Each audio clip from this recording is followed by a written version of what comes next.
जय हिंद दोस्तों, DK coaching centre में आपका वेलकम है। आज हम बात करने वाले हैं क्लास 10th की हिंदी बुक चैप्टर नंबर 11। ध्यान दीजिएगा, चैप्टर का नाम है नौबत खाने में इबादत। यह एक व्यक्ति चित्र है। इस चैप्टर में देखेंगे इबादत का अर्थ क्या होता है। इबादत का अर्थ होता है उपासना। इबादत का अर्थ होता है उपासना। इस चैप्टर का लेखक यतीन्द्र मिश्र। कौन है इस चैप्टर का लेखक? यतीन्द्र मिश्र। इनका जन्म 1977 अयोध्या यूपी में हुआ। निधन कब हुआ इनका? निधन अगस्त 2006 में। तो यतीन्द्र मिश्र का निधन अगस्त 2006 में। इन्होंने एमए किनके बारे में बात कर रहे हैं? यतीन्द्र मिश्र के बारे में। इन्होंने एमए लखनऊ विश्वविद्यालय से हिंदी और साहित्य में किए हैं। हिंदी और साहित्य में किए थे। और वो रचनाकार के रूप में मूल्यतः एक क्या है? कवि थे। कौन थे कवि? यतीन्द्र मिश्र। यतीन्द्र मिश्र रचनाकार के रूप में मूल्यतः एक कवि थे। 3 काव्य संग्रह इनका। कितने काव्य संग्रह? 3 काव्य संग्रह इनका। पहला का नाम है यदा कदा, अयोध्या तथा अन्य कविताएं, ड्योढ़ी पर आलाप। ड्योढ़ी पर आलाप। ध्यान दीजिएगा, गिरिजा देवी के जीवन और संगीत साधना पर एक पुस्तक लिखा गया। इस पुस्तक का नाम है ग्रीज। क्या है? ग्रीज लिखी है। किसने लिखी है? ग्रीज ने लिखी है। गिरिजा देवी के जीवन और संगीत साधना पर एक पुस्तक लिखा गया। जी वो पुस्तक को किसने लिखी है? ग्रीज लिखी है। कौन लिखी है? ग्रीज लिखी है। विमला देवी फाउंडेशन का संचालन। विमला देवी फाउंडेशन का संचालन कौन है और ये कब से चला रहे हैं? तो विमला देवी फाउंडेशन का संचालन 1999 से यतीन्द्र मिश्र कर रहे थे। कौन कर रहे थे? यतीन्द्र मिश्र। द्विजदेव की ग्रंथावली का संपादन भी किए हैं। कौन किए हैं? तो द्विजदेव ग्रंथावली का संपादन किसने किया? यतीन्द्र मिश्र। ध्यान दीजिएगा इसके आगे। शीत गुलजार की कविता यार जुलाहे का भी संपादन कौन किए हैं? यतीन्द्र मिश्र। सबसे वेरी इंपॉर्टेंट क्वेश्चन यहाँ से आता है ऑब्जेक्टिव में कि यार जुलाहे का संपादन किसने किया था? यतीन्द्र मिश्र। यार जुलाहे का संपादन किसने किया था? यतीन्द्र मिश्र किया था। इनके द्वारा विभिन्न पुरस्कार, इनको बहुत पुरस्कार मिला है जो कि यहाँ देख रहे हैं। सभी को बारी बारी से देखेंगे। इनको मिला था यतीन्द्र मिश्र को। किनको मिला था ये पुरस्कार? यतीन्द्र मिश्र को। पहला पुरस्कार है भूषण अग्रवाल। कौन सा पुरस्कार? भूषण अग्रवाल पुरस्कार। भारतीय भाषा परिषद युवा पुरस्कार। भारतीय भाषा परिषद युवा पुरस्कार। अगला देखिएगा, राजीव गांधी पुरस्कार। कौन सा पुरस्कार? राजीव गांधी राष्ट्रीय एकता पुरस्कार। राजा पुरस्कार। कौन सा पुरस्कार? राजा पुरस्कार। हेमंत स्मृति पुरस्कार। हेमंत स्मृति पुरस्कार। कविता पुरस्कार। ऋतुराज सम्मान। संगीत नाटक अकादमी पुरस्कार। सबसे वेरी इंपॉर्टेंट है हमारा भूषण पुरस्कार और भारतीय भाषा परिषद युवा पुरस्कार। ध्यान दीजिएगा। ऋतुराज पुरस्कार बहुत बार पूछा गया और संगीत नाटक अकादमी पुरस्कार। इस पे थोड़ा विशेष ध्यान दीजिएगा। आगे देखिएगा, आगे हम बात करने वाले इस कहानी में शहनाई वादक बिस्मिल्लाह खां के बारे में बहुत चर्चा करना है। उन्हीं के बारे में सारा डिटेल जानकारी लेना है। तो ध्यान दीजिएगा, बिस्मिल्लाह खां का बचपन का नाम क्या था? कमरुद्दीन। क्या था? कमरुद्दीन। बिस्मिल्लाह खां का बचपन का नाम था कमरुद्दीन। इनका जन्म कहाँ हुआ था? डुमराव कहाँ पड़ता है जी? बिहार में। कब हुआ था? 1916। इनके परिवार किस चीज से रिलेटेड थे? संगीत। इनके परिवार जो थे, बिस्मिल्लाह खां का परिवार जो थे, किससे रिलेटेड थे? संगीत से। बिस्मिल्लाह खां क्या बजाया करते थे? शहनाई। बिस्मिल्लाह खां शहनाई बजाया करते थे। बिस्मिल्लाह खां कहाँ से बिलोंग करते हैं? बिहार के डुमराव। इनका जन्म कब हुआ है? 1916। बिस्मिल्लाह खां का जन्म कब हुआ है? 1916। ध्यान दीजिएगा, शहनाई और डुमराव एक दूसरे का पूरक है। पूरक का अर्थ होता है जो चीज जहां पे मिलता उसके बिना वो चीज क्या है, अधूरा है। उसी प्रकार हमारे शहनाई और डुमराव कि पूरक बताया गया, क्योंकि डुमराव में अगर देखा जाए तो शहनाई, डुमराव का नाम ही क्या जाता है, शहनाई। शहनाई कहाँ से रिलेटेड किया जाता है, डुमराव से। डुमराव में शहनाई एक दूसरे का क्या है, पूरक है। आगे देखिएगा, शहनाई शहनाई शहनाई बनाने के लिए रीड का प्रयोग किया जाता है। रीड, शहनाई बनाने के लिए किसका प्रयोग किया जाता है, रीड का प्रयोग किया जाता है। रीड नरकट का एक प्रकार का घास है। रीड नरकट का एक प्रकार का क्या है, घास से बनाई जाती है, जो डुमराव के आसपास की नदियों में कछार में पाया जाता है। ध्यान दीजिएगा, नरकट कहाँ पाया जाता है, नदियों के कक्ष में। नरकट कहाँ पाया जाता है, डुमराव के नदियों के कक्ष में क्या पाया जाता है, नरकट।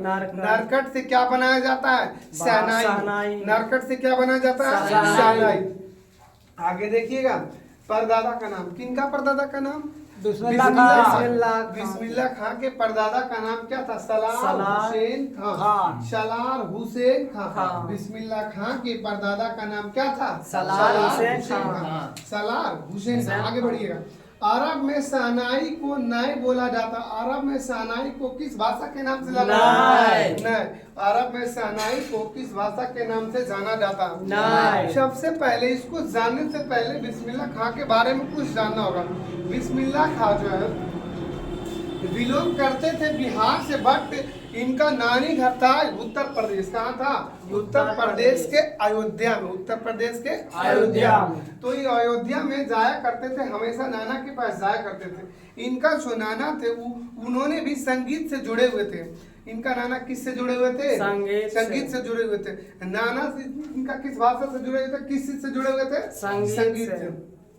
तो ध्यान दीजिएगा, इनका परदादा का नाम क्या था, सलार हुसैन खां। अरब में शहनाई को क्या बोला जाता है, नाय बोला जाता है। क्या बोला जाता है, नाय। बहुत बार क्वेश्चन पूछा गया है कि अरब में शहनाई को क्या बोला जाता है, नाय बोला जाता। शहनाई को सहने, शहनाई को सहने अर्थात सुशीर वाद्यों में शाह भी कहा जाता। शहनाई को शाने क्या बोला जाता है जी, शाने अर्थात सुशीर वाद्यों में शाह बोला। सुशीर क्या होता है, जो मुंह से बजाया जाता है ना उसे हम क्या कहते हैं, सुशीर। जो फूंक कर बजाया जाता है उसे हम क्या बोलते हैं, सुशीर वाद्यों में से क्या बोला जाता है, शाह भी कहा जाता है। शहनाई के मंगल ध्वनि के नायक बिस्मिल्लाह खां साहब। शहनाई के मंगल ध्वनि का नायक कौन है जी, बिस्मिल्लाह खां। शहनाई के मंगल ध्वनि का नायक किसे किन्हें कहा जाता है, बिस्मिल्लाह खां को कहा जाता है। मेरे मालिक एक सुर बकस दे, जानते हैं दुआ मांगते थे कौन, बिस्मिल्लाह खां। मेरे मालिक मेरा सुर बकस दे, मतलब मेरा स्वर बहुत अच्छा दे, मेरा स्वर बहुत अच्छा दे। ये सब बात किसने बोला था, बिस्मिल्लाह खां ने बोला था। बिस्मिल्लाह खां के साथ एक मुस्लिम पर्व मुहर्रम जुड़ा हुआ था। बिस्मिल्लाह खां कौन पर्व से जुड़े हुए थे, मुहर्रम से। कौन सा पर्व से जुड़े हुए थे, मुहर्रम से। आगे देखिएगा, अली बख्श उस्ताद, अली बख्श उस्ताद किसका मामू थे, बिस्मिल्लाह खां के। अली बख्श उस्ताद किसका मामू थे, बिस्मिल्लाह खां थे। काशी में संगीत की आयोजन की परंपरा थी। कहाँ पे संगीत का आयोजन की परंपरा थी, काशी में। इस प्रकार का क्वेश्चन आएगा कि कहाँ पे संगीत की आयोजन की परंपरा थी, तो काशी में। कहाँ थी, काशी में।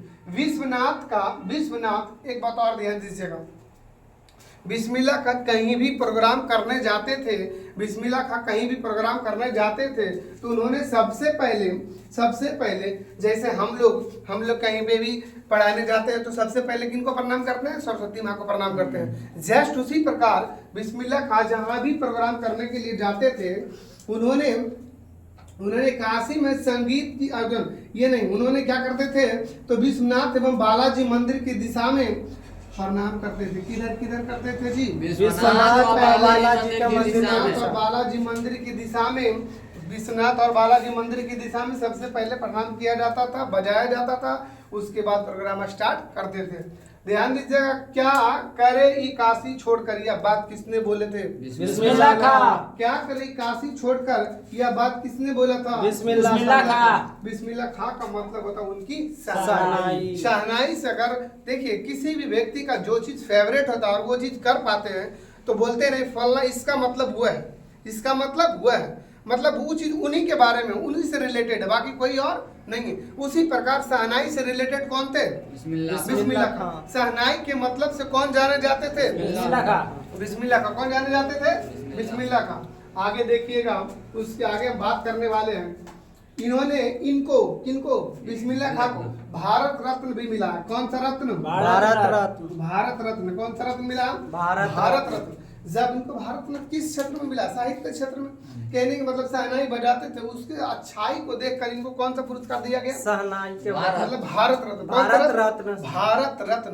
तब बोला जाता था ना, ये जो बैठते थे समाज में बैठते थे तो इनको बोला जाता था कि फटी हुई धोती पहने हुए हैं, फटी हुई धोती पहने हुए, जो इसको भारत रत्न मिला वो फटी हुई धोती पहनेंगे। तो इन्होंने बोला, इन्होंने क्या बोले?